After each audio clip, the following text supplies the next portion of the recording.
More news coming in. Resolution to get exemption from NEET has been passed in Tamil Nadu Assembly. In Chennai, resolution against NEET exam following the controversies the exam has faced was passed in the Tamil Nadu Assembly. Chief Minister M.K. Stalin has moved the resolution in the State Assembly, claiming that DMK will continue its fight against NEET. Shilpa has more on that. Shilpa, DMK and the Tamil Nadu government, for in fact since 2021 actually, have been at the forefront of fighting this battle against NEET, have been protesting against NEET from day one.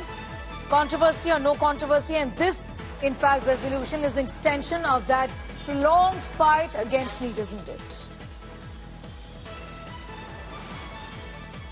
Well, that's it. In fact, Tamil Nadu is one of the first states to ever voice out the opinion against NEET. In fact, it was one of the first states to also pass a legislation abolishing NEET and saying that the admission to medical courses will be done on the basis of the class 12 marks, as it was done before the NEET came into the picture. And the legislation, of course, is still pending with the union government, with the president for her assent.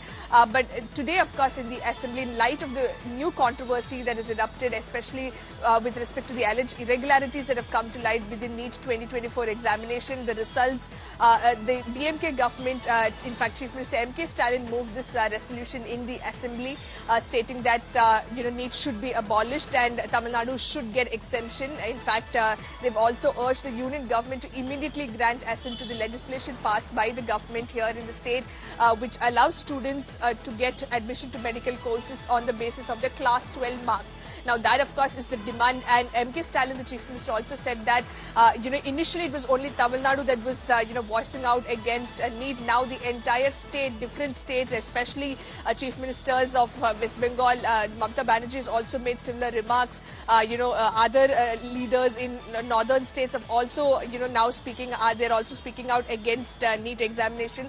So, M.K. Stalin, of course, says that NEET is an exam that is discriminatory towards students that come from the rural side, from the underprivileged sections, and the students and their parents have to spend a lot of money for coaching centers to pass this examination, and it also affects the rural medical infrastructure, is what the Chief Minister has said. So in light of all of this, the DMK government has been demanding that NEET be abolished, NEET be taken away, it should be scrapped, is the demand coming in from the side of the DMK government.